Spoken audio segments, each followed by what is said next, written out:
Hi everyone, I hope you're well. I have really been in a place of complete internal succulent growth and I haven't been as external as I have in the past, and so I'm honoring the time in which I want to speak, and I have something to share, and something that I feel important to share.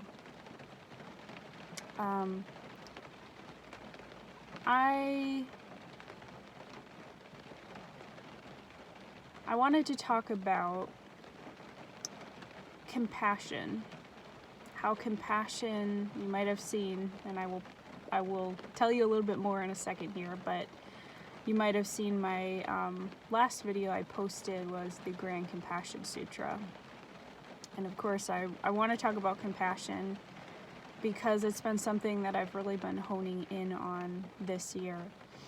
And it wasn't a conscious honing in on, it was compassion that automatically sprung from the deepest suffering I've ever felt. And it really articulated to me that compassion is not something that you learn. It's something that you consciously, if you are conscious and present within suffering, and everyone has gone through suffering. There's not a person on planet Earth that has not experienced suffering.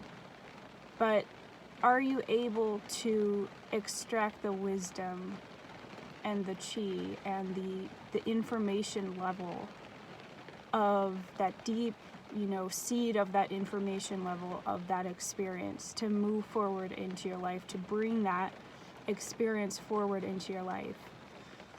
And in the depths of my despair last year and the year before, it's been really since 2015, but a lot worse the last 2 years. In the depths of my suffering, there was a knowing, and this was total suffering that I could not feel light. I could not feel any sort of light, which was strange, because for me, I'm somebody that is so easily tapping into the light. And there was that point in time for several years where I had no experience of that. But there was a knowingness that there was an energy force that was pulling me into that experience so that I could extract the wisdom and that seed of information within that experience. And it was my own facet of experience, right? We all have our own facets of suffering.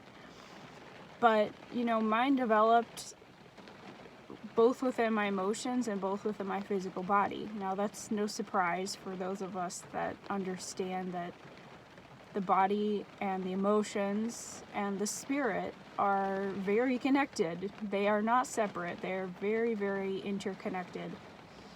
And as a Qigong student, a lifelong Qigong student, I could very well understand how my emotions were causing that level of pain in the body. Somebody's driving up. That's okay. I can still talk. It was causing that level of pain in my body, and I could not, for a long time, understand how I would get through it. How I would move through it, how I would survive. There were points in time when I didn't know if I would survive. But there was something that was calling me in it, that I knew that I needed to go through. And even to this day, I was talking to one of my friends, actually Rick Archer, if you have watched my Buddha at the gas pump interview, And he said to me, we were on the phone, and he said to me, I think this was what you needed to go through. This was the best thing that you could have gone through. And anybody that doesn't, that I'm not close to, that would probably irritate me. But being that I knew that he understood what that really meant to me, and that he understood the process in which a soul needs to go through to ascend, in a sense. And so, and I agreed. I said, you're absolutely right. It is exactly what I needed to go through. And there is no sense of having taken a wrong turn or have been led down a wrong pathway, because I wouldn't have this depth of compassion had I not gone through that, and I would not have been able to understand the depth of other people's suffering had I not gone through that. And this suffering, it's not like it starts and then it ends. It's not like a concrete thing where, this date I experienced suffering, and then 2 years later on this date I ended my suffering. I don't believe in that. I believe that there's a way to find balance. There's a way to yield the energy of suffering and pain, through practices, through meditation, through working with our inner world. There's ways to yield that energy to make us more resilient and more able to move through the world, more able to communicate to others, more, being able to master our own chi. I just realized I have my Master of Chi shirt on today. But to master our own chi. And but that doesn't mean that we don't ever experience suffering. And even, this past week, I was in a deep state of suffering once again, and I had to really consciously tell myself, this doesn't mean that you're going backwards. This doesn't mean that you're not healing anymore. This doesn't mean that that you're not growing, and that you're not strengthening your chi and your life force. It just means that there's been pieces of external life that have come in and have made you unbalanced. And so you have to ask yourself, where are my tools? Where are my skill sets? Where are the pieces inside of me that I know are still strong and are still resilient, that can get me back on track sooner? So it's not that we can't look at suffering as the plague. We have to experience and also expect suffering.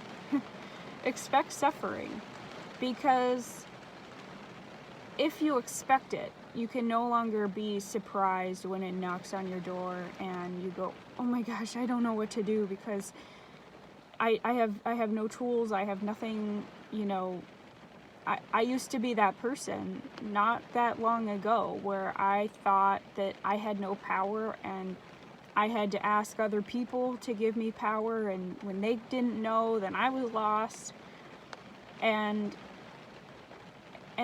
as a result, I didn't know how to rein in my own chi, and I didn't know how to develop my own chi. I knew the process vaguely, but I didn't believe in myself. And it's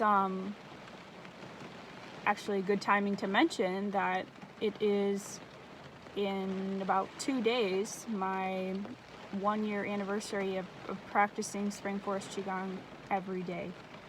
And I have not missed one single day. I'll practice anywhere from 1 hour to 3 hours on any given day. And I'm really proud of that. I'm really proud of the fact that I made that commitment, because this was all part of putting a plan into action for how I was going to understand that unknown force that I was talking about, that was pushing me into that experience of suffering, so that I could extract the wisdom. And that wisdom has been a lot of things. Compassion is one of them. Grand compassion. And that's also why I created my newest single, the Grand Compassion Sutra. My first sutra that I learned was the Heart Sutra, and that had a special place in my heart because, I'd been hearing Master Lin chanting it for so many years, since I was really, really, a little kid. And then as I got a little bit older and became, more kind of developing my spiritual gifts and developing my depth of spiritual understanding and, other cultures, and just wanting to learn the sutras, and chanting is something that, as most of you probably know, has become a very central part of my life. And when I was going through that really intense dark night of the soul, I made some videos on the dark night of the soul. Sorry, I'm just trying to read what that says. No parking on grass. Okay, I'm fine. And when I was going through that suffering, I was really relying on anything that had a deep spiritual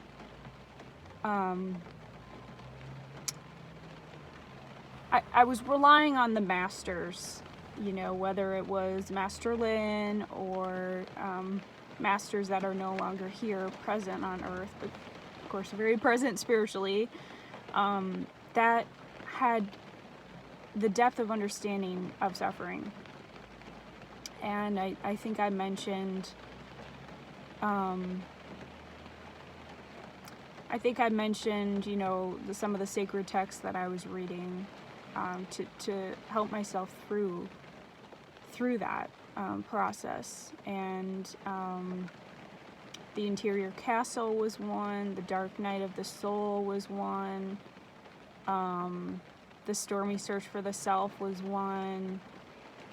I was really going through it in a really deep way. I was going through, it's very hard to break it down, because it's an experience. It's not a single feeling. It's like a whole experience of my identity and myself completely disintegrating. So I was looking for, where are the grounding rods here, where people have made it through this and eventually came to enlightenment, or came to self-realization, or came to mastering their chi, or whatever language you want to put on it.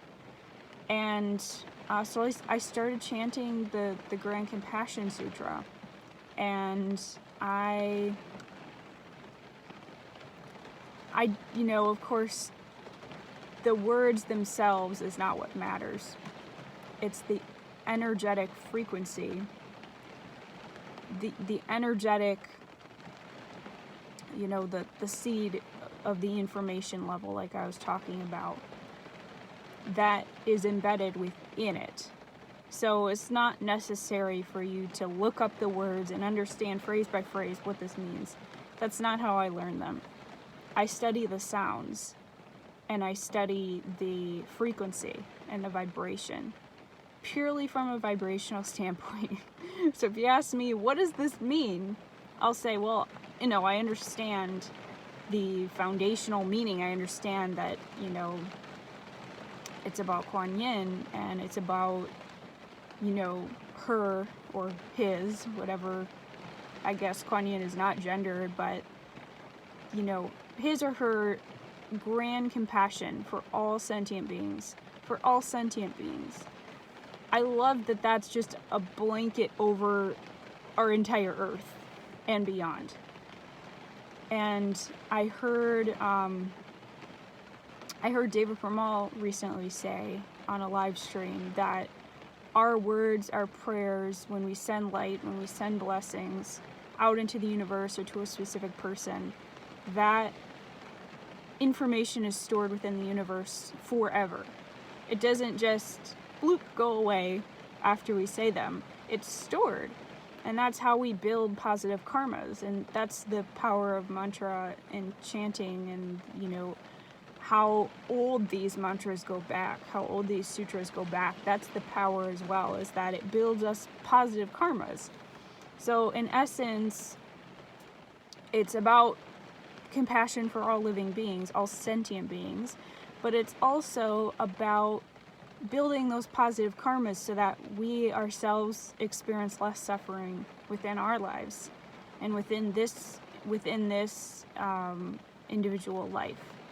And maybe I'll even go to say within the whole karmic history of our soul. So there's deep, deep power in that. And when I put the sutra out, well, I should go back a little bit, but so I studied that for a really, really long time before I even started coming up with the music and the arrangements and, you know, composing it and everything. I just stayed with the words, and it really did bring me such, I don't want to say peace, because I wasn't experiencing peace at that time, but such comfort. And there was even a moment, a day, which I'll never forget, last year, and I was sitting in the ER, and I had to go in alone, of course, because of the COVID restrictions, and I was having a severe panic attack and a severe migraine, and everything was raging. And I sat in the waiting room and I chanted the Grand Compassion Sutra, and I was like bawling. I mean, this is where I was in my life a year ago, and pretty much every single day. And I just chant the Heart Sutra, chant the Grand Compassion Sutra, and those are those threads of depth that inform yourself over time. It's not overnight, but over time it informs your entire being of where you're trying to go. It's kind of like when you're skiing downhill for the first time and you learn, like, look where you want to go. Don't look at your feet. Your feet are going really fast, but look at the horizon of where you're trying to go. And that's just like being in that horrible suffering. It was horrible. And I am still susceptible to that. If I don't do my practice, if I don't do my chanting, if I don't practice my Qigong every day. So, what have I learned? Well, I've learned that I can help myself. It's very possible to help myself to feel better and to transcend these experiences within my own mind that feel like being in a prison. And that prison inside my own mind creates a prison in my body of pain. And I realized that it's not just happening to me because I didn't do something enough, or I have karmas, or I didn't meditate enough the day before. It's not because of doing something wrong. We have to stop this and actually Oprah's got a new series on Apple TV, and also a new book called What Happened to You. And I'm really excited to read that book. But where I was going with that is, we have to start thinking about not what did I do wrong to create this pain or this suffering, but what has happened to me, and this was Oprah's words, what has happened to me that has created this perpetual pattern to occur. And I think that comes from having compassion for yourself as well, by understanding that, because pain and suffering feels like misplaced energy. It feels like wrongness. It feels like it should not be here. It feels horrible. It feels trapping. It feels, insert your own adjectives, like there's so many ways that it feels. But I look back at the time in my life where I was just floating in the clouds, and I was ungrounded in a different way. I was ungrounded in the light, and I was seeing everything from the bird's eye view, and so I couldn't understand really how to help somebody that was in deep suffering, or how to bridge the gap between, suffering and compassion, and bridge the gap between light and dark. And I knew only one perspective, and that's not to say I didn't have suffering, because I did have childhood trauma. And nobody say anything about my family. It didn't have to do with my family. I love my family. It wasn't that, but most of it was actually at school, and I don't need to go into that. But point being, there was a point in time where I was, really becoming very spiritual, and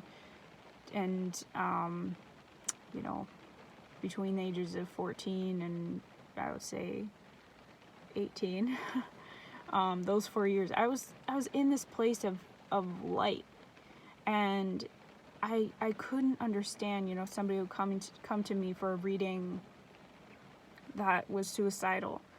I couldn't understand why. I couldn't understand why they couldn't get out of bed, why they felt like they didn't want to be here. All I could see was that they were a brilliant being that was meant to be here. And, no shade to my 17, 18, 19-year-old self. But, see, this is what my suffering has given me, right? Is a depth of compassion for understanding even how long 5 minutes can feel when you're in that really, really gruesome type of suffering. The type of suffering that's existential. It's not like, oh, something went wrong with my day, and somebody said something not very nice to me, and I feel angry or I feel sad about that. This is like, I wake up and I feel misplaced on this entire earth.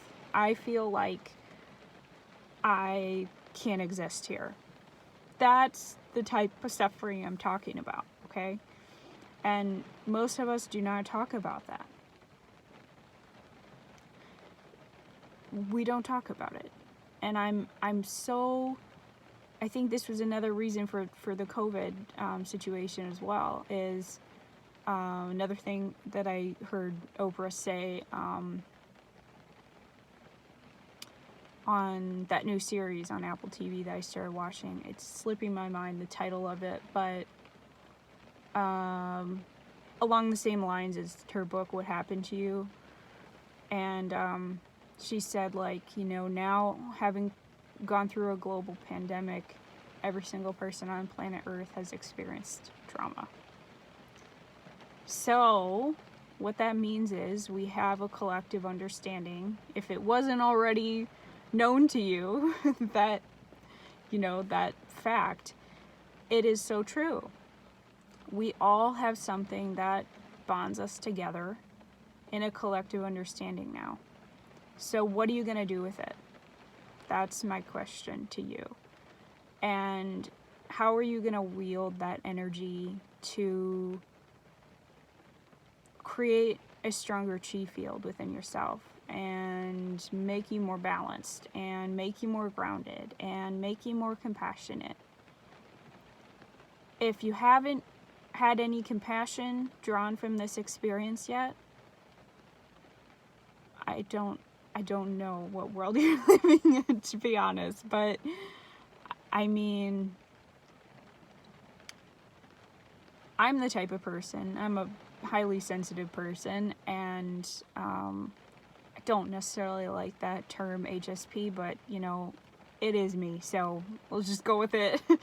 But I'm that type of person that I just walk down the street and I'm like, you know, I can feel like if somebody's suffering, it just feels, you know.